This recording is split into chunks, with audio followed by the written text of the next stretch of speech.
अस्सलाम वालेकुम नाज़रीन, प्रोग्राम न्यूज़ एट 5 में आपको खुशामदीद कहते हैं। मैं हूं आपके साथ ज़िशान बशीर। नाज़रीन, अगर बात करें मुल्की सियासी सूरत हाल की तो पनामा का फैसला आने के बाद इसकी हलचल में रोज़ बरोज़ इजाफा होता चला जा रहा है। एक जानिब नून लीग रैली निकाल रही है, इस्लामाबाद से नवाज शरीफ रैली की सूरत में लाहौर आने के लिए तैयार हैं, उसके लिए तैयारियाँ भी की जा रही हैं, जबकि दीगर सियासी कायदीन जो हैं वो भी वतन वापसी की राह ले रहे हैं।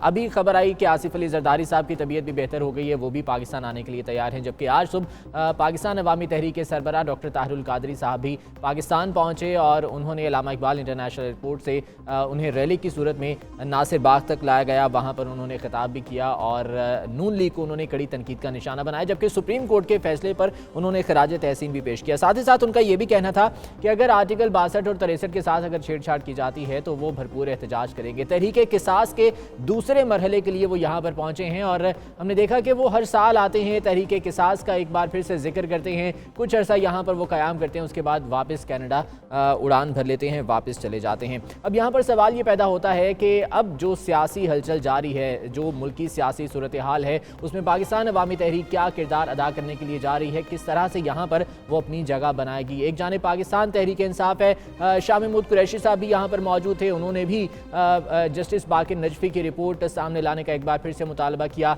शेख रशीद भी बारहा इस हवाले से जो है वो बात कर चुके हैं, तहरीक किसास के हवाले से बात की जाती रही है। इसी हवाले से हम बात करेंगे। हमारे साथ स्टूडियोज़ में मौजूद हैं सजियाकार इरशाद अहमद आरिफ साहब। इरशाद आरिफ साहब, बहुत शुक्रिया आपके वक्त का। जबकि इस्लामाबाद स्टूडियो से हमारे साथ मौजूद हैं काजी शफीक साहब, जो कि पाकिस्तान अवामी तहरीक के रहनुमा हैं। काजी शफीक साहब, आपका भी बहुत शुक्रिया। इरशाद साहब, मैं आपसे स्टार्ट करना चाहूँगा। सबसे पहले तो ये बताइएगा कि डॉक्टर ताहिरुल कादरी साहब हर साल जो है वो पाकिस्तान तशरीफ़ लेकर आते हैं, कुछ अर्सा यहाँ पर क़याम करते हैं और एक दो उनके खिताबात होते हैं, अपने वो कारकुनों को इकट्ठा करते हैं और उसके बाद चुपके से वापस रवाना हो जाते हैं। अब की बार वो फिर आए हैं और उनका ये कहना है कि मैंने अपने कारकुनों का जोश देख लिया है। साथ ही साथ उन्होंने सुप्रीम कोर्ट के फैसले पर भी खराज तहसीन पेश किया, उन जजेस को, सुप्रीम कोर्ट को। क्या देखते हैं आप, पाकिस्तान अवामी तहरीक अब मुल्की सियासी सूरत हाल जो चल रही है उसमें क्या अपनी जगह अब दोबारा बनाने की कोशिश करेगी या जगह बना पाएगी? देखिए, डॉक्टर ताहिरुल कादरी साहब बहुत अच्छे ख़तीब हैं, अल्लाह ताला ने उन्हें ज़ुबान व बयान पर कुदरत अता की है। उनका मौक़िफ़ जो है बड़ा मज़बूत है, खा वो सानिया मॉडल टाउन के हवाले से हो, खा आइन की दफ़ा 62-63 के हवाले से हो, खा आइन की आर्टिकल 37 है जिसमें अवाम के, कौम के लोगों के हकूक़ का ज़िक्र किया गया है और उनके इम्प्लीमेंटेशन के लिए तय किया गया है क्या तरीका होगा।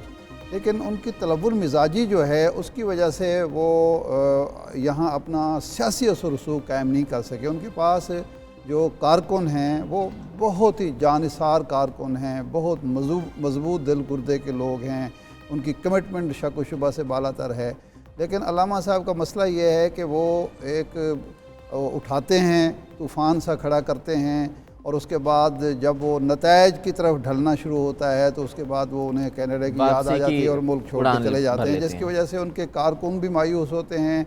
जो दूसरे लोग अवाम उनकी बात पर तवज्जो दे रहे होते हैं उन्हें भी मायूसी होती है और वो जो मकसद हासिल करना चाहते हैं वो भी रास्ते में गुम हो जाता है, पता नहीं चलता कि वो चाहते क्या हैं। तहरीक किसास जो है वो ये 2014 का वाक़या, 3 साल गुजर चुके हैं। उन्होंने एक्सपोज तो किया हुकूमत को, शरीफ ख़ानदान को, शरीफ ख़ानदान के तर्ज़ हुक्मरानी को, पाकिस्तान में जो इदारे मौजूद हैं उनको एक्सपोज तो किया। लेकिन अगर वो यहाँ डटे रहें, अपनी कनाडा की शहरियत छोड़ दें, यहाँ बैठ के अवाम से मुखातिब हों, अवाम से मेल मिलाप रखें, तो नतायज भी उनके हक़ में आ सकते हैं। लेकिन वो फ़ौरन बाद जब उनको कनाडा की याद सताती है तो बहुत सारे लोग जो उनसे हमदर्दी भी रखते हैं, फिर उन्हें मायूसी होती है और उसके बाद वो उनका जो मकसद है वो भी हासिल नहीं हो पाता।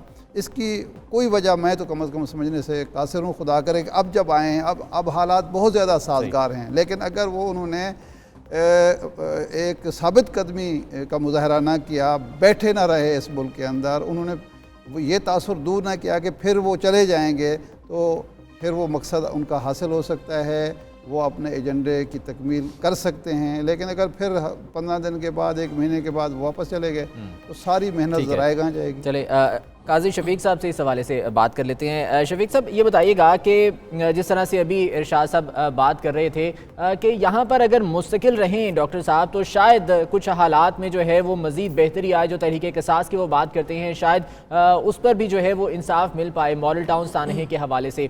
2014 का ये वाक़या है, डॉक्टर साहब तशरीफ़ तो लेकर आते हैं, बात करते हैं, ख़िताब करते हैं, 1 माह 1.5 माह रुकते हैं, उसके बाद वापस चले जाते हैं। इमरान खान साहब ने अगर यहाँ पर साबित कदमी दिखाई तो आज नवाज़ शरीफ साहब जो है वो नाअहल हो चुके हैं, उन्होंने वो अदालत से फैसला भी ले लिया। आपको नहीं लगता कि पाकिस्तान अवामी तहरीक को भी जो है वो डट जाना चाहिए, साबित कदम रहते हुए अगर वो यहाँ पर रुकें और इसी तरह से अगर वो मुकाबला करें तो उन्हें भी सानहे मॉडल टाउन का जो है वो इंसाफ मिल सकता है, अपनी सियासी जगह वो यहाँ पर बना सकते हैं?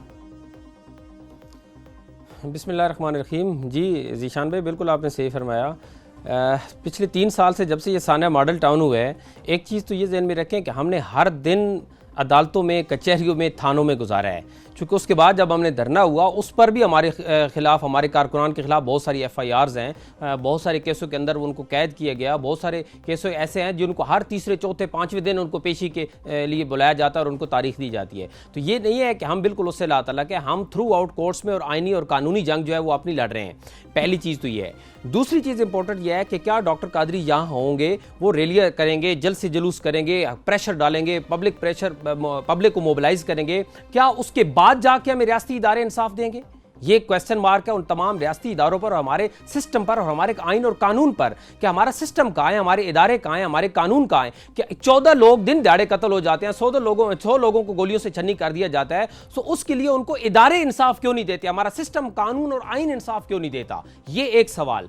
तीसरी चीज़ जो इंपॉर्टेंट है वो ये है कि ये एक सवाल मीडिया के अंदर बहुत ज़्यादा उठाया जा रहा है और अभी मोहतरम इरशाद आरिफ साहब ने भी बात की है उसके ऊपर। तो मैं बसद एहतराम मैं ये गुजारिश करना चाहूँगा कि ये सवाल अहम नहीं है कि डॉक्टर ताहिर अल कादरी बार बार बाहर चले जाते हैं। इससे ज़्यादा इंपॉर्टेंट सवाल यह है कि वो बार बार बाहर क्यों चले जाते हैं, मतलब वाई। क्या उनको यहाँ मौसम गर्म लगता है? कनाडा के अंदर बहुत ठंडा मौसम है, कनाडा के अंदर सैर सपाटे के लिए जाते हैं, घूम फिर के साल के बाद वो आते हैं वापस और तकरीर करते हैं और अपने कारकुनों को गरमा देते हैं। ये सवाल जानना समझना बहुत जरूरी है और कौम तक इस सवाल का जवाब पहुंचाना बहुत जरूरी है। इसके लिए आपको डॉक्टर ताहिर अल कादरी की प्रोफाइल स्टडी करनी पड़ेगी कि वो क्या है, उनकी प्रोफाइल क्या है, उनकी खिदमात क्या है इस मुल्क, कौम और उम्मत के लिए। वो एक पॉलिटिशियन नहीं है, वो जस्ट पाकिस्तान अवामी तहरीक के कायद नहीं है, बल्कि वो एट द सेम टाइम एक मुसन्निफ भी हैं। उन्होंने 1000 बुक्स लिखी हैं मुख्तलिफ टॉपिक्स के ऊपर। वो मुफस्सर कुरान भी हैं, कुरान मजीद की तफसीर भी हम खिदमात को अप्रिशिएट करते हैं, मानते हैं। मुल्क के लिए यकीनन इस्लाम के लिए, दीन के लिए उनकी बहुत सी खिदमात हैं। जिस तरह से भी शाह साहब ने कहा कि वो खतीब बहुत अच्छे हैं, लेकिन उनके फॉलोअर्स हैं बहुत ज़्यादा, जानिसार हैं बहुत ज़्यादा, लेकिन वोट बैंक नहीं है। अगर वो पॉलिटिक्स में आते हैं, अगर दोबारा वो जो है इलेक्शन लड़ने की तैयारी करते हैं तो इतना वोट बैंक बनाना तो ज़रूरी है ना, और उसके लिए यहाँ पर रहना ज़रूरी है। जी ज़ीशान भाई, बिल्कुल मैंने आपका सवाल ले लिया। काइंडली मुझे सिर्फ 1 मिनट दिए गया, मैं अपनी बात को मुकम्मल कर लूँ, फिर मैं डायरेक्टली इस सवाल पे आ जाता हूँ।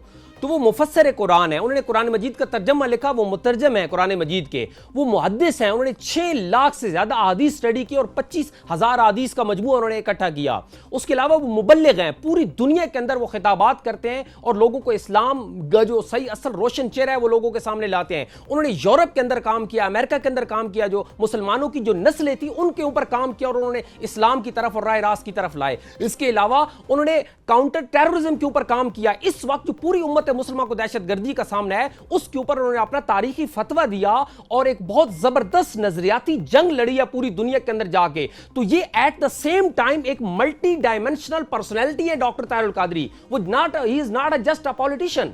तो इसके साथ हमें यह चीजें भी देखनी होगी कि वो रिसर्च का काम करते हैं, वो तबलीग का काम करते हैं, वो ये बाकी काम भी करते हैं। अब आपका जहां तक सवाल है कि वो पाकिस्तान के अंदर रह के उनको पॉलिटिक्स करनी चाहिए, वो इलेक्शन लड़े और वो इलेक्शन के लिए पब्लिक को मोबिलाइज करे और इलेक्शन में क्यों नहीं आ जाते। देखें, पाकिस्तान अवामी तहरीक, हमारे जो बहुत सारे शोबाजात हैं मिनहाजुल कुरान के, उसमें एक पार्ट है हमारा पाकिस्तान अवामी तहरीक।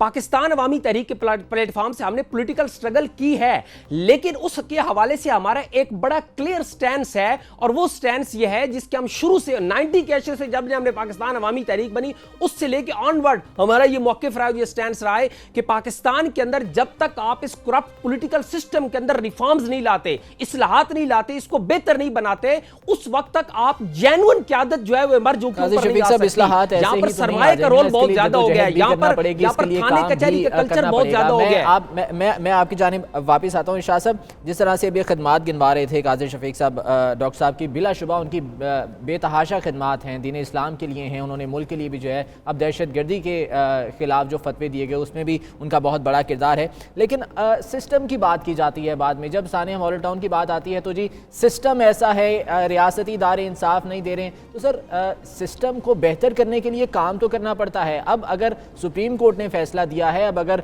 सुप्रीम कोर्ट ने भी जजमेंट दी है, नवाज शरीफ साहब नाअहल हुए हैं, तो उसके बाद अब मजीद काम, मजीद जदोजहद की ज़रूरत है और सियासी कायदीन को मिलकर ही जदोजहद करना होगी।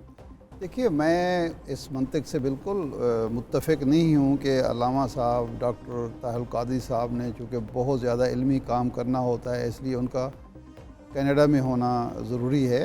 इल्मी काम, मजहबी काम, दीनी काम, रूहानी काम पाकिस्तान में हो रहा है, लोग कर रहे हैं और यहाँ से बाहर भी जाके वो तबलीग भी कर रहे हैं। असल मसला है तरजीहात का कि क्या ये करप्ट सिस्टम जो है ताहिर कादरी साहब की बजाय जरदारी साहब ठीक करेंगे, ये नवाज शरीफ साहब दुरुस्त करेंगे, ये असफंदियार वली दुरुस्त करेंगे। इसमें अल्लामा ताहिर कादरी साहब का काम सिर्फ इतना है कि वो एक बयान जारी करें, 2 जलसे करें, उसके बाद चले जाएं। भाई, ये करप्ट सिस्टम ख़त्म करना, इस मुल्क में जो निज़ाम जुल्म का मजबूत हो रहा है रोज़ बरोज़, उसको कमज़ोर करना, उसको ख़त्म करना भी ताहिर कादरी साहब की दीनी ज़िम्मेदारी है या नहीं है। ये जो 14 लोग शहीद हो गए, 100 लोग ज़ख्मी हो गए, इनको हक दिलवाना अपना, इनकी दादरसी करना, इनको इंसाफ दिलाना भी ताहिर कादरी साहब की ज़िम्मेदारी है या नहीं है, या ख़ुद ब खुद हो जाएगा। एक तरफ वो कहते हैं जी इस सिस्टम को करना चाहिए, भाई सिस्टम तो नहीं कर रहा। अगर ये सिस्टम कर रहा होता तो पिछले साल जब पनामा का इशू आया था, सिस्टम ख़ुद ब खुद एक्टिवेट होता, पार्लियामेंट के अंदर इशू होता, नवाज शरीफ साहब घर चले जाते। ऐसा तो नहीं हुआ। आज सुप्रीम कोर्ट ने उनको नाअहल करार दे दिया, लेकिन उनकी जमात, उनकी हुकूमत, उनके नुमाइंदे, उनका वज़ीर आज़म उस फैसले को मानने के लिए तैयार नहीं है। वो कहते हैं कबूल अमल कर दिया है, कबूल नहीं किया, उसको अवाम ने भी कबूल नहीं किया। तो इसका मुकाबला करने के लिए ताहिर कादरी साहब अगर इस मुल्क में बैठ जाएंगे तो ये इस कौम पर एहसान होगा, अपने सपोर्टर्स पर एहसान होगा, और इससे नफ़ी नहीं होगी कि वो यहाँ बैठ के पाकिस्तान में दीनी काम नहीं कर सकते, पाकिस्तान में तबलीग नहीं कर सकते, पाकिस्तान में रहने वाला शख्स बाहर नहीं जा सकता। ऐसी बात नहीं है। देखिए, तरजीहात में पाकिस्तान उनके है या नहीं है। उनकी तरजीहात में पाकिस्तान का 1 महीना है या 12 महीने है, पाकिस्तान के अवाम के 1 महीना है या पाकिस्तान के अवाम के लिए 12 महीने हैं।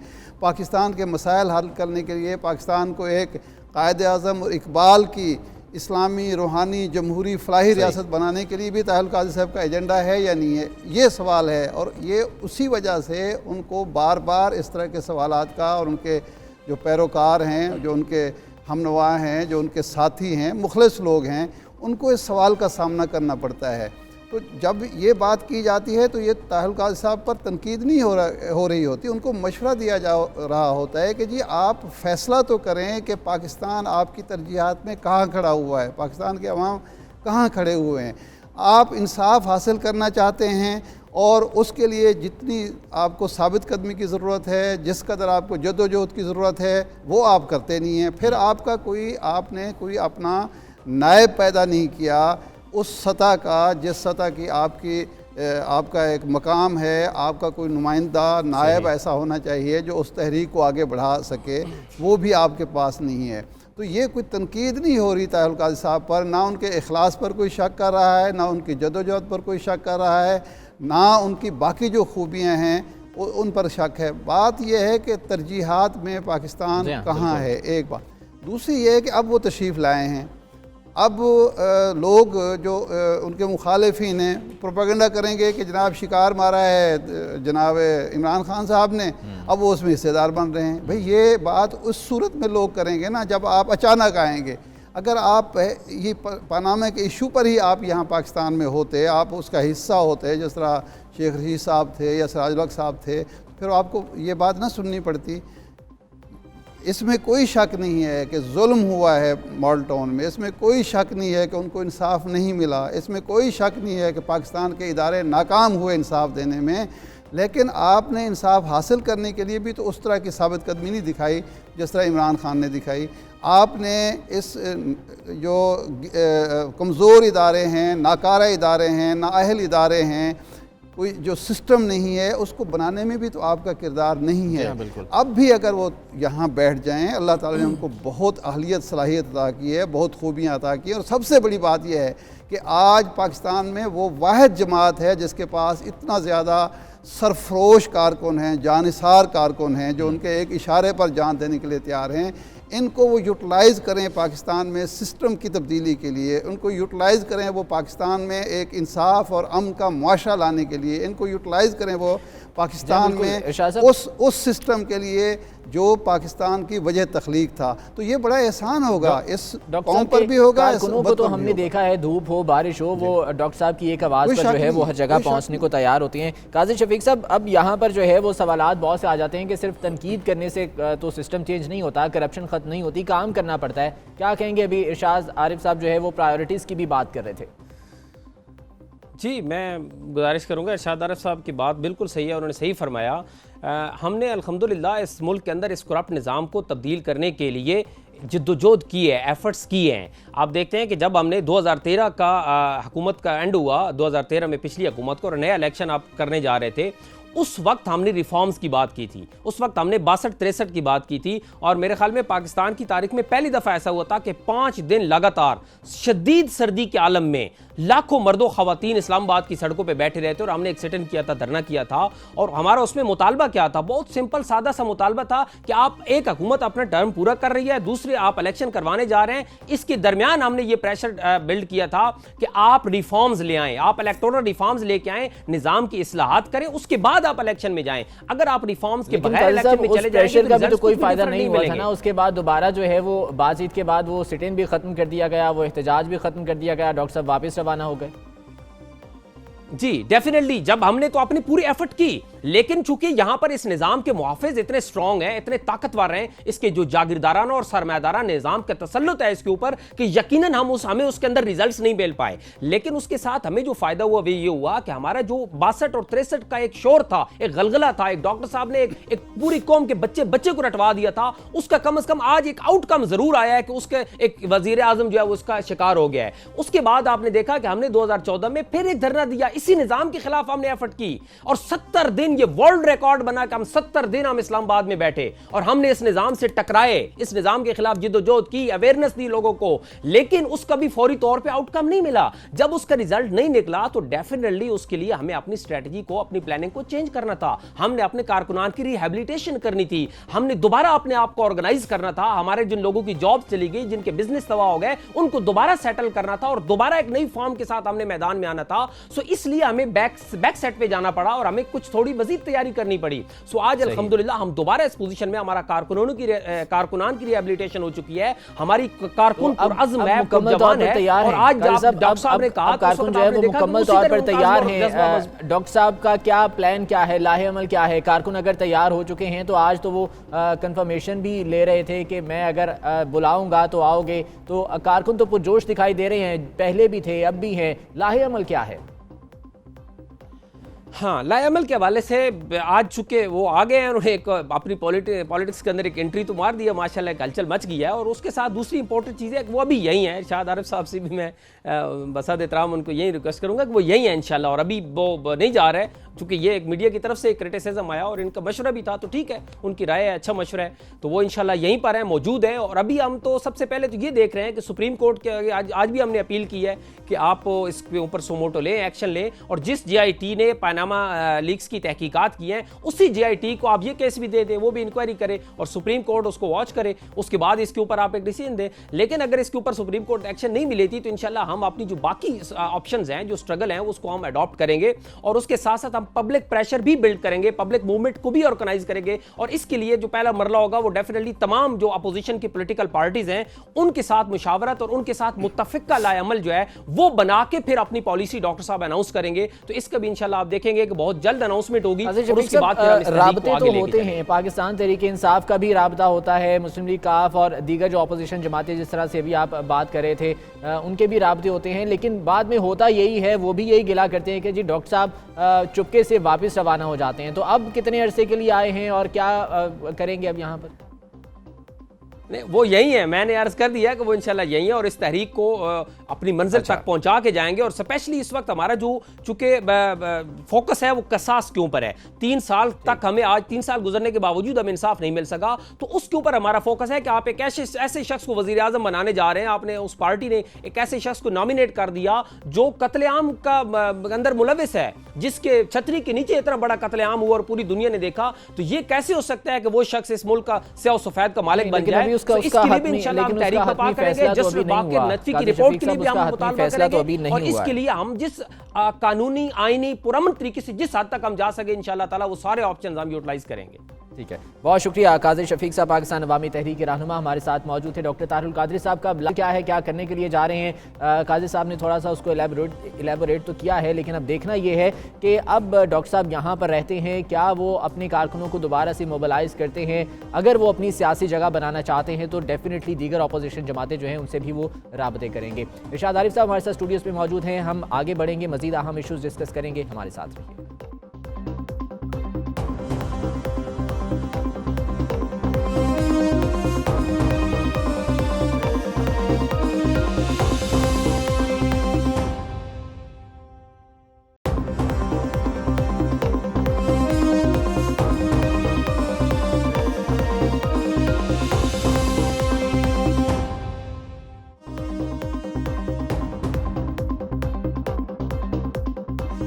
ब्रेक के बाद आपको खुशामदीद कहते हैं। नाज़रीन, मौजूदा सियासी सूरत हाल में नवाज शरीफ साहब ने यह फैसला किया कि वो इस्लामाबाद से रैली की सूरत में लाहौर आएंगे और बजरिया GT रोड आएंगे। हालांकि उन्हें यह मशवरा दिया गया कि वो GT रोड के ज़रिए ना आएँ क्योंकि दहशत गर्दी की इतलात हैं। गुज़िश्ता शब भी एक अफसोसनाक वाक़या जो कि लाहौर में पेश आया, सगियाँ पुल के करीब एक बम धमाका भी हुआ, जिसके बाद एजेंसीज़ की जानिब से मज़ीद अलर्ट भी जारी कर दिया गया। लेकिन नवाज शरीफ साहब मज़ीद हैं कि वो बजरिया GT रोड ही आएंगे और रैली की सूरत में आएंगे। अब इस सिलसिले में जो बल्दियाती नुमाइंदे हैं उनको भी टास्क दे दिए गए हैं। जो सरकारी वसाइल हैं उनका तो बेदरक इस्तेमाल किया जा रहा था, अब सरकारी नुमाइंदों को भी टास्क मिल गए हैं कि वो लोगों को इकट्ठा करें। और इस सिलसिले में ये कहा गया है कि 1000 अफराद एक यूनियन काउंसिल से जो है वो आने चाहिए। अब सवाल यहाँ पर यह पैदा होता है कि इस्लामाबाद से लाहौर तक ये रैली बजरिया GT रोड आएगी, जितने अवाम इकट्ठा करने का दावा कर रही है मुस्लिम लीग नून या नवाज शरीफ साहब, क्या ये उतने अवाम को अपने साथ लेकर लेके आ सकेंगे?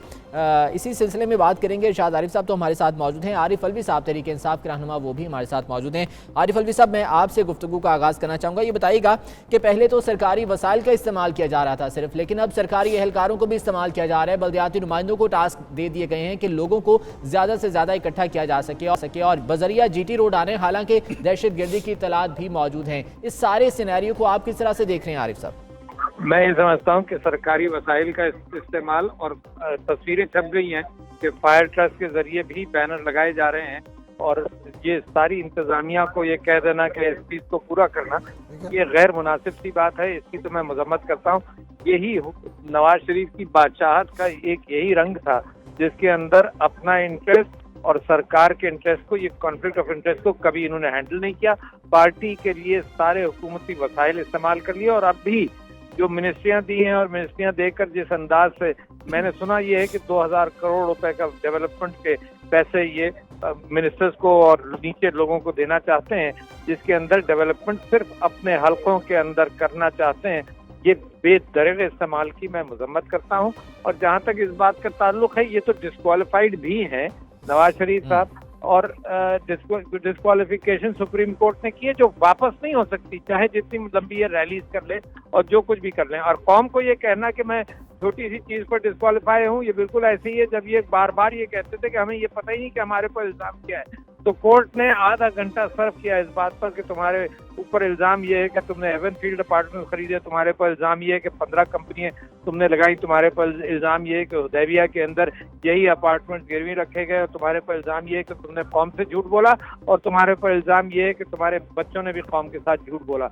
अच्छा, अब ये उसको सियासी रंग देकर उससे बचना चाहते हैं। मैं तो समझता हूँ सुप्रीम कोर्ट के खिलाफ जो ये बातें कर रहे हैं, तो ये तो इंस्टीट्यूशन तबाह कर चुके थे।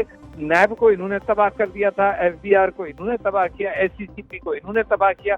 अब ये सुप्रीम कोर्ट के खिलाफ जो बातें कर रहे हैं तो सुप्रीम कोर्ट को खुद भी नोटिस लेना चाहिए।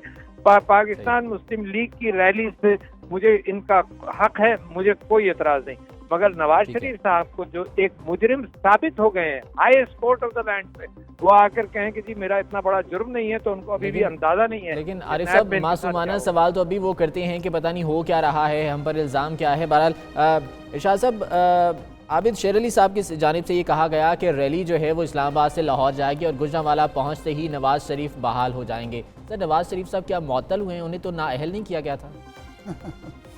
असल में मियाँ नवाज शरीफ साहब हैं, वो उनका पता नहीं ज़हनी सतह तो मैं कुछ नहीं कह सकता, वो अड़ जाते हैं एक बात पे। मसलन अभी तक वो 12 अक्टूबर जब आप बैठेंगे 12 अक्टूबर की कहानी छेड़ देंगे और फिर उसके बाद जलावतनी और वो सारा कुछ, हालांकि वो बड़ी खुशी खुशी गए थे, ख़ुद ही मुआहदा करके गए थे, उनका रज़ाकाराना जलावत नहीं थी। उन्होंने दरख्वास्त की थी परवेज़ मुशर्रफ से कि जनाब हमारी जान बख्शी कर दीजिए, हम मुल्क के चले जाते हैं, लेकिन वो बार बार उसको दोहराते हैं अगले की हमदर्दी हासिल करने के लिए।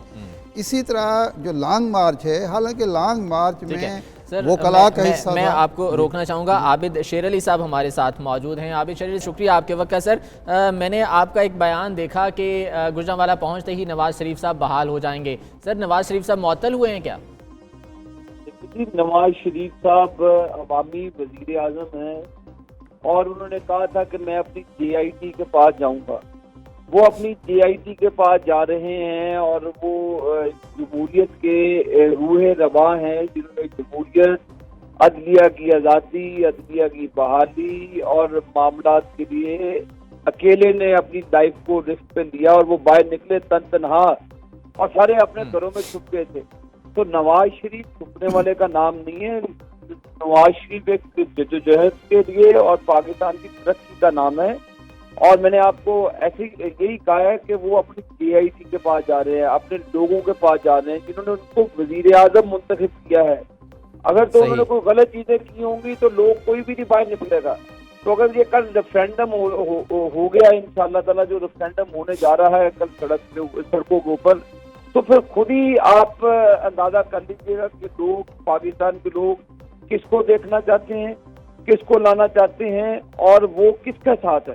तो ये तो अभी शेर साहब, यकीनन ये तो नवाज शरीफ साहब का बिल्कुल हक बनता है कि वो अवाम में जाएं, लेकिन यही अदलिया थी जिसके लिए नवाज शरीफ साहब सड़कों पर निकले और इसकी बहाली के लिए आए। अब इसी के खिलाफ दोबारा वो सड़कों पर आ रहे हैं। ये देखें जी, आप ये ना कहें कि ना ये अदलिया के खिलाफ सड़कों पे आ रहे हैं, ना किसी इदारों के खिलाफ। ये वो तमाम लोग प्रोपेगेंडा कर रहे हैं जिनके अपने पल्ले कुछ नहीं है, जो चाहते हैं कि मुल्क में फसाद और मुल्क में नफरत और मुल्क में अफरा तफरी फेंके।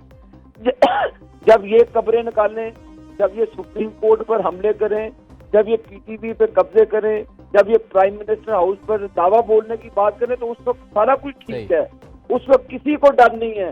जब नवाज शरीफ एक अपने घर ड्राइव में जा रहे हैं, नवाज शरीफ साहब का राइट बनता है, चाहे वो बाई एयर जाए, चाहे वो बाई रोड जाए, चाहे वो, तो ये क्या बातें कर रहे हैं कि ये फलान के खिलाफ साजिश कर रहे हैं, फलान के, बिल्कुल उनका हक बनता है आबिद साहब कि वो आए, अवाम में आए, बेशक वो हल्का NA 120 में आए, लेकिन सर सुप्रीम कोर्ट के फैसले पर जो तनकीद की जा रही है उस तरह से भी नहीं होना चाहिए, दायरे मुतनाज़ हो जाते हैं। बहरहाल बहुत शुक्रिया आपके वक्त का। इरशाद अहमद हमारे साथ मौजूद है। इरशाद साहब, आपके बहुत शुक्रिया। नाज़रीन, आपके फीडबैक का इंतजार रहेगा। इस प्रोग्राम से मुझे इजाज़त दीजिए। अल्लाह ने